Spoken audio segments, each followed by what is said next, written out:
just wanted to communicate a little frustration here. I sat a long time in this car and started getting just say my heart started beating harder, and it is because of gas collection in my stomach. Being hunched over. Am I going the right way? Being hunched over. Turn right on Bridgetop Drive. And just sitting. And I sit like a lot of times to wait people out. I'll sit and it's like waiting. I wait for people to go away. So I'll just sit in my car. And it doesn't pay off. It never does. But I still have that habit. I continue to practice that habit. And it leads to health problems, largely related to my gut. Air in a. Turn left on Maple Valley Drive. And what seems to really be the biggest issue is gas accumulation, possibly fluid accumulation too. But I'm burping out a lot, and also the farting problem too is there for the lower gut. But when it affects my upper gut, that's a little more scary because it can directly affect my heart. Why do I smell so much gas? I'm smelling an increasing amount of gas here. Like, let me check.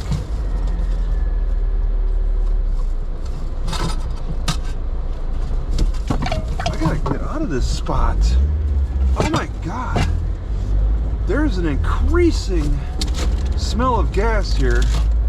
And I don't know if it's because of me or them, but there's a lot of gas being lost in this spot. A lot.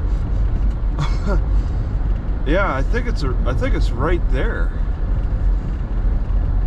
I'm still smelling it a little bit, but less and less and less. I check my propane tank to see if that's leaking. There was a house there.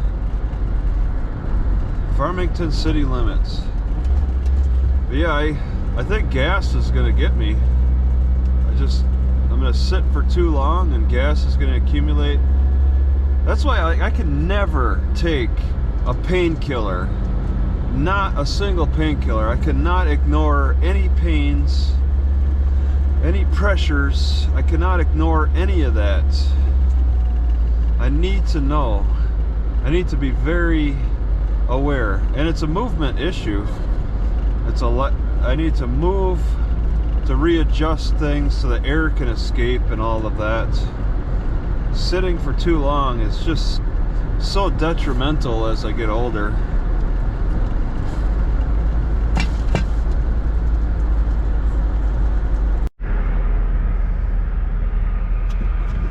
And it's so easy to sit when I have the entertainment of the computer. I can change up entertainment at the touch of on the touch screen so easily. It's not like I have to get up to get a new book or whatever. I can change the entertainment, stay entertained in a fixed position for very long periods of time. And that's straining me, straining my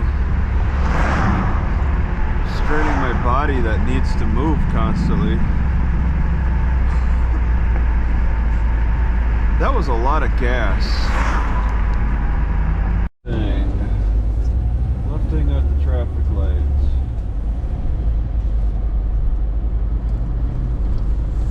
And pulling in close to Walmart. The Walmart is... Turn right on Market Street. There's an incredible amount of...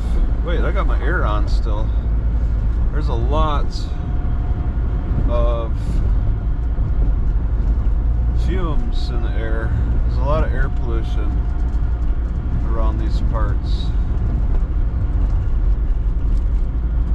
Turn right on Market Street. So somebody's right behind me. People love to rev up their engines around here. There's a larger group of young guys who love to rev up their engines in the Walmart parking lots, and that's contributing to the air pollution. In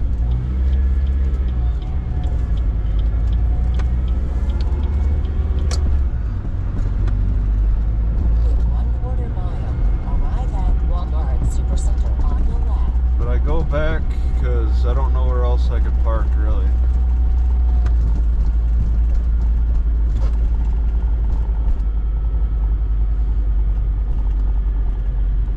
It's kind of busy here. I'm gonna just do the left so I can kind of curve in. Yeah, it's the evening on Black Friday. It is a Friday, huh? And it's pretty packed at 6. All right, Farmington, 5:55, 11:25. All right, in Farmington.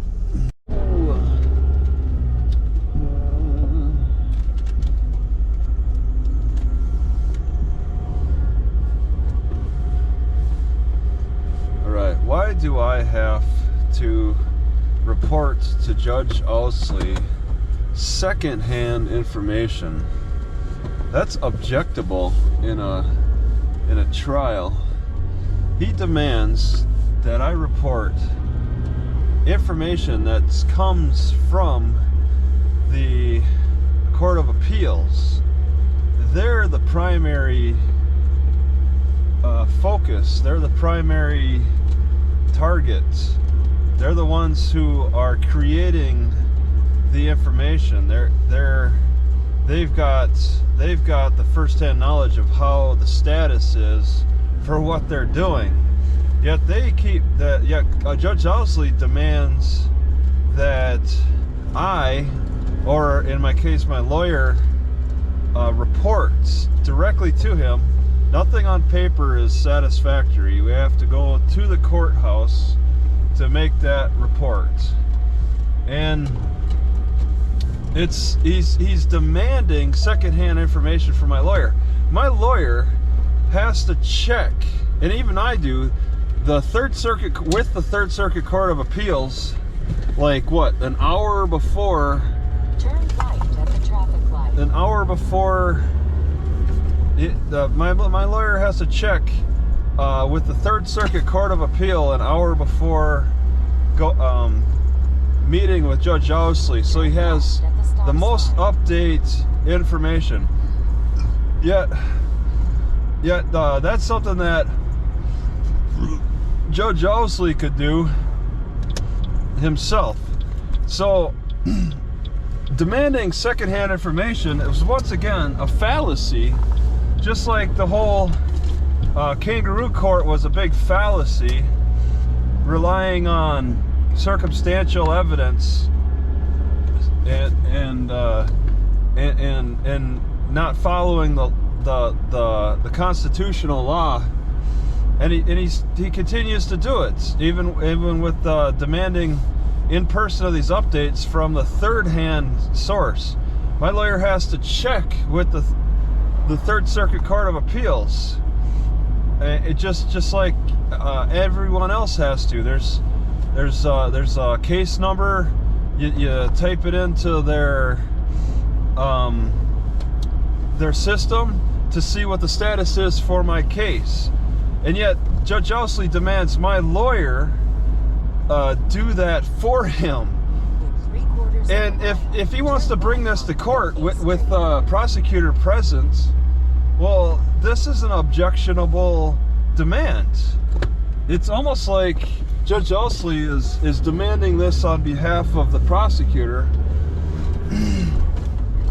and because the prosecutor is the one who's supposed to be following through on collecting payments and issuing arrest warrants for lack of payment, lack of punishments, whatever, not following the punishment. Judge Owsley is doing a big step towards helping out the prosecutor.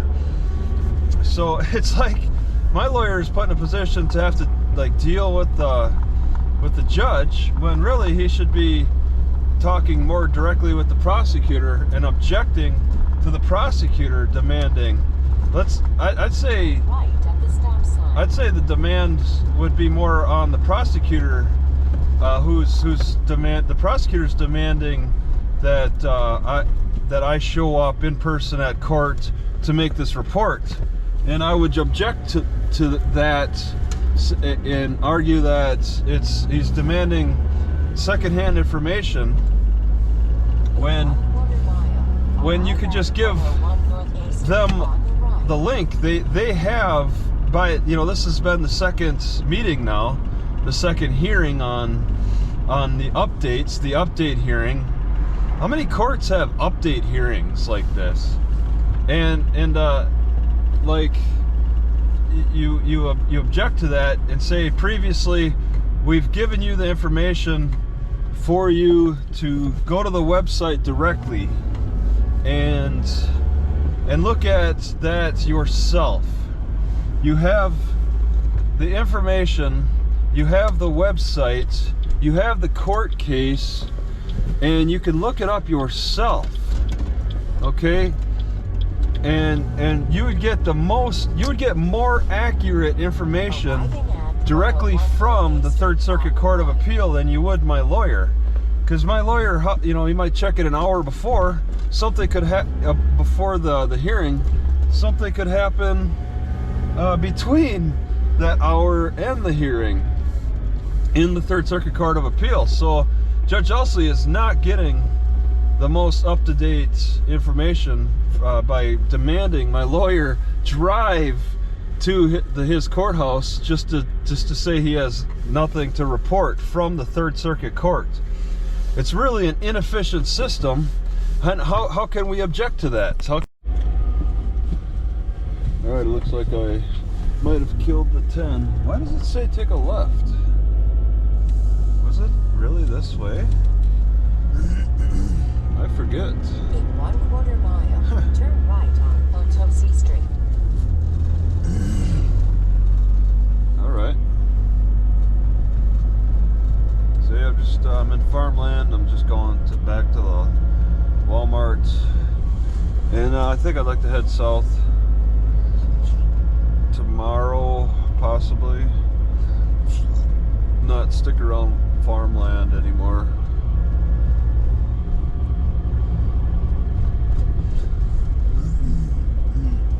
Turn right on Potosi Street. Alright, so I hope to get away from these loud vehicles, these kids with their loud vehicles squealing the tires a little bit here. In a different parking spot for another night. They got the police hanging out here, 2 cop cars. Arriving at Walmart Supercenter on the right. Oh, they got a cop car with maybe the car running, lights on, but nobody inside.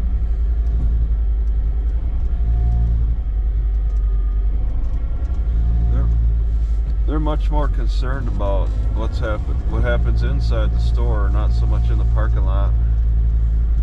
And it's very annoying. Are those kids? Nope. Not at this. Maybe one. Okay.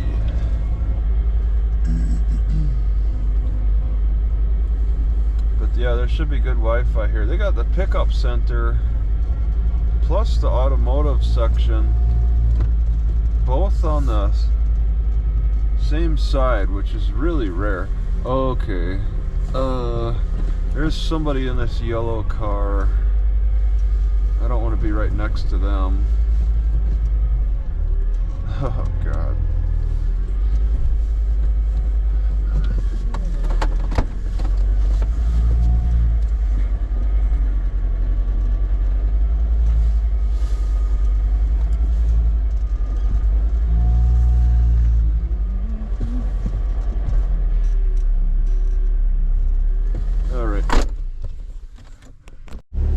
Alright, we're working here. Isn't that something? I'm in Farmersville. I'm going to south. We'll just say I want to stop at a Mennonite store. I don't want to really engage with them. I don't want to engage. I just want to go in and have a look around.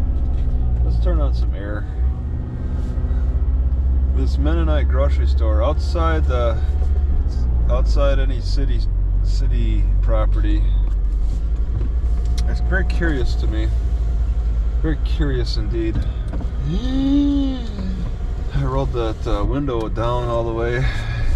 Things could fall out. How many cars have a problem if they roll down their windows all the way? Things could fall out. Just mainly for the passenger front side.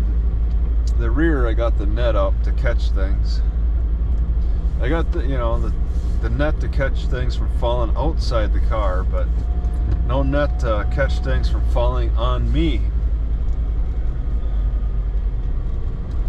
Alright, I want to get on this road as the directions show. Gas, quarter tank. Ugh.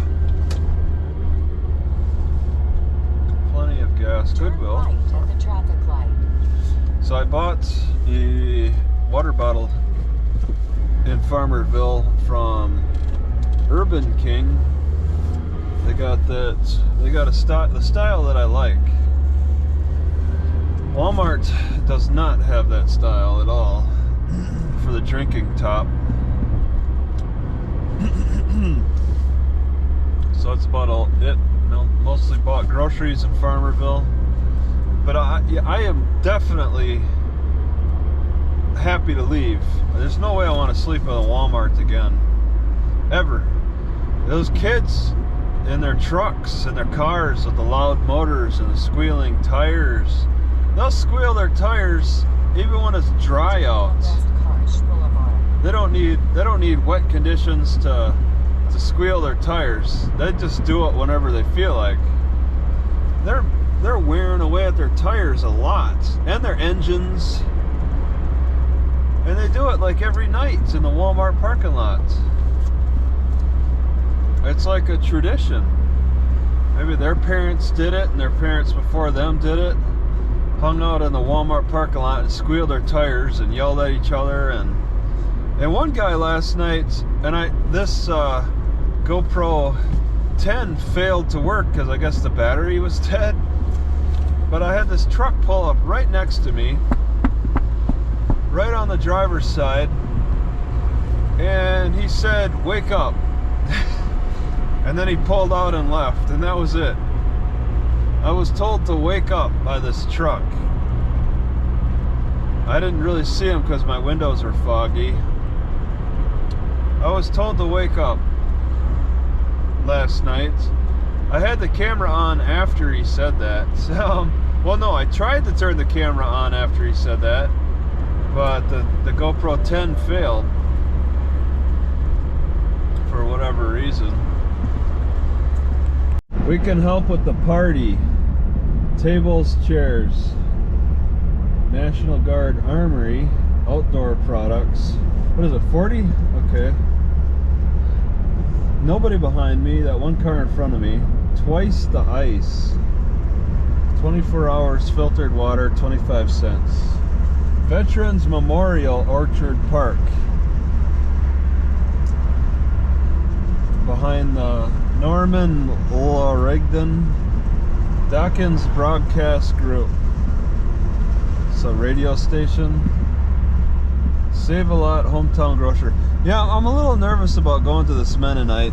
They I've been to a Mennonite grocery store in Wisconsin once. I have a little experience, but when I saw the rules on Google Maps, it got me really curious. Okay, it's a forced right. Forced right. Forced right. No? No forced right? Okay, well, that would have been a part of the curve. Switching to LED will leave you questioning. What will I do with my fine sign fences? Contact signs, etc. That's a spinning sign, bringing our customers. They got a spinning sign and an LED below that. That's kind of cool. That guy really went all out with his signs. And then I think he probably funded that sign. Lawn to yard. The nearby businesses he might have helped out. Wow, that's a paper pile. Trash of, actually maybe more like rooftop shingling. Wow, they got some weird things out here. I'm looking around, risking my life, because these things, they got some things going on around here that are different. Piled up things. It's kind of, you know, you get to certain regions, you see some pile-ups of stuff that are just so unusual for the rest of the country. Like when I was in Washington and I saw the pile up of clamshells. Clamshells piled, just heaps, taller than my head, easily double my height, 20 feet high piles of clamshells, broken clamshells. Just amazing. Private property, but not highly guarded, so I did walk on. And it was cool. 55. Share the road. Here we got Amish, Mennonites, no trespassing. But yeah, this is the way to a lead mine. Apparently, I want to be hanging out in a park, and somebody took a picture of the sign at this park. I could read on Google Maps, and it said that it was an old lead mine. The site of the first lead mine in Missouri. Back in 1700, the French started lead mining in the 1700s, the early 1700s. They got up this far north and started lead mining. Some house has a huge solar panel, no battery visible or close by it. So it's all in the house. Kind of an eyesore. Is it really effective? I've seen stores selling solar panels. My attitude towards it is that I think it just takes up a little too much room and weight, and I'm not that enthused about it. So I'm going 45 and a 55. Nobody has caught up with me yet. Nobody. How about we go over here?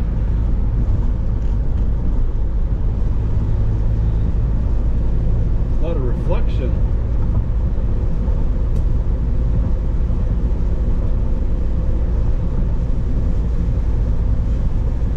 Huh.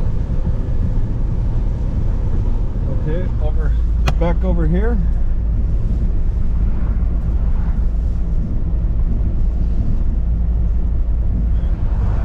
Alright, 5.3 miles, cows eating hay. Ooh, that's nice. 3 cows. There's grass on the ground. It looks nice. Probably the Amish. I bet, wouldn't that be something if farms that straddle Amish farms to practice better farming management simply because the Amish have influenced their behavior? Those farms that are close to factories mistreat cows a lot more, but farms that are surrounded around Amish farms might treat their animals better. That would be interesting if there was those variants of influence But also the vegetation around here is very, very strong anyway.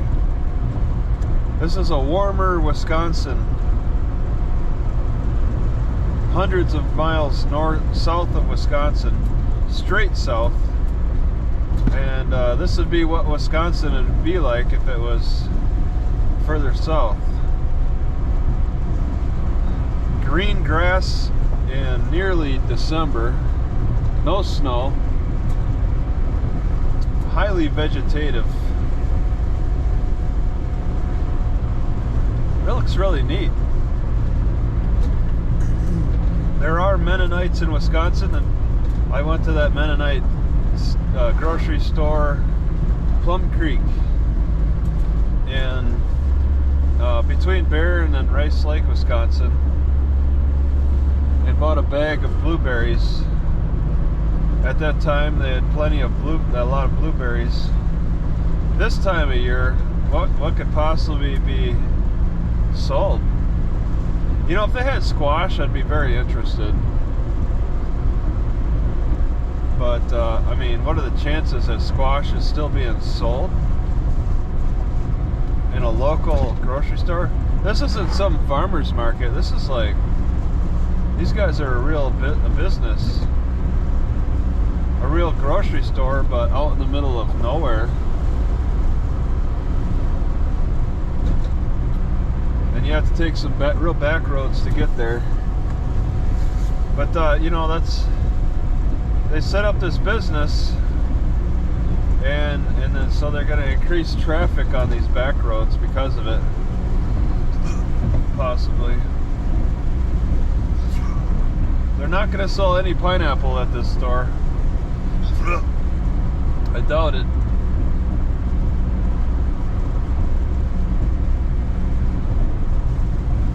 Would they be closed for the season? Would they close down for a number of weeks in the deep winter? Who knows? That rule about low neckline is concerning to me. Low neckline.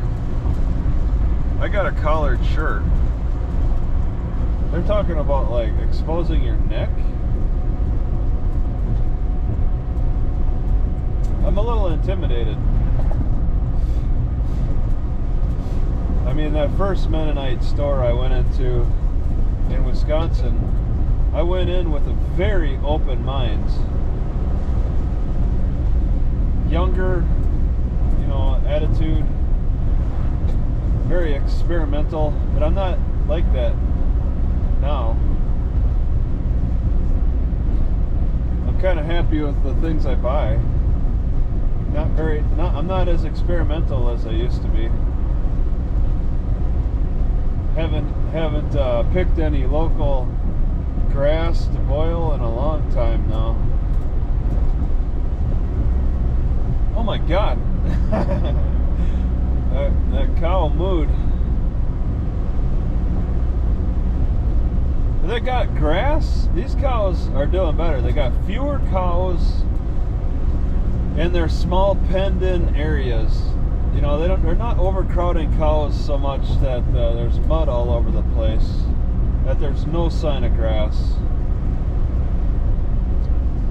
And we've entered Amish country. I haven't seen any carts, but that influence is possible. Whoa.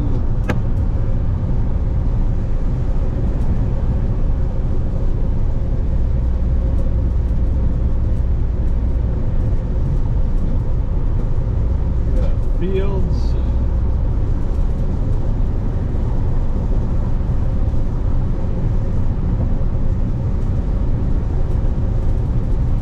All right.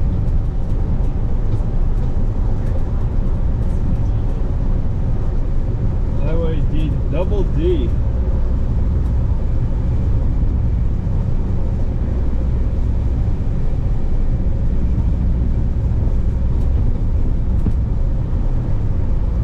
Double D.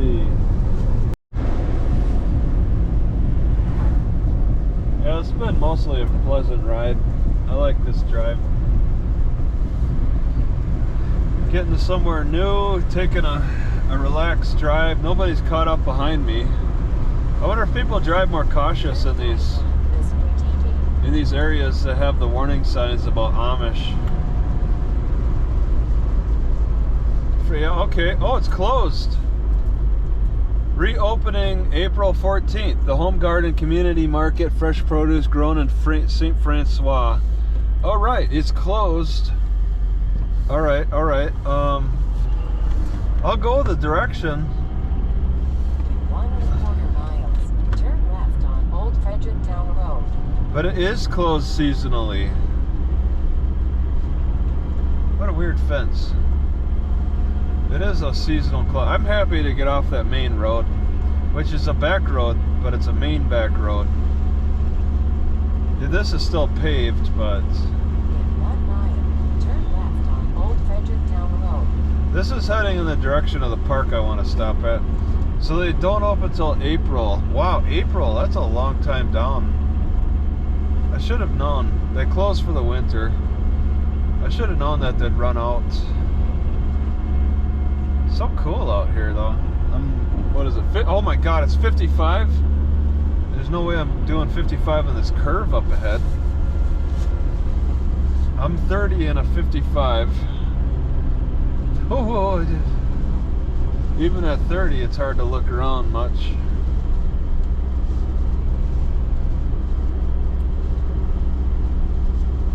Barbed wire fences, fields of grass, tight curve, no horse poop.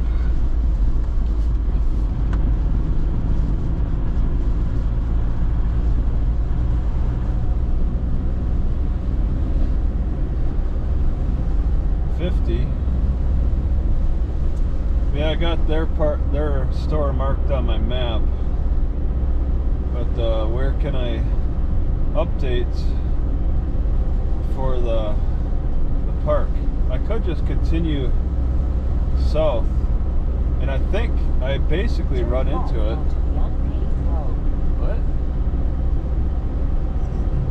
What? Unpaved road. The store is on an unpaved road. I could try to just follow Google Maps. Okay. I go straight. Oh my god. It's not unpaved. You're wrong about that, Garmin. I'm sorry, Garmin, but you're wrong. Okay, yeah, it's... Oh my god, this is a very narrow road. But it's supposed to get back slow, impassable during high water. It's supposed to get back on the road that leads me to the park. Wow, that's a new looking bridge. New pavements, new bridge for this little creek that has no name. It runs alongside the road a little bit. Well, the road narrowed a little bit. They don't have any dividing line because they can't put one. It's not a one-way. Yeah, I'm confident I'll run into the park. Just pay attention to the Garmin map and look for any signs. I'm taking this back road a little ways to get, and then I'll get back on the main road. That tree may have fallen on the road. Yeah, that stump looks like it could fall. So I'm not even going to stop at this grocery store. Patriot Embroidery. I saw that on Google Maps.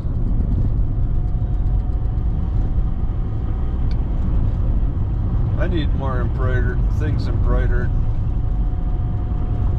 This road is very narrow. There's no speed limit posted. I don't want to go very fast anyway. Not in a huge rush.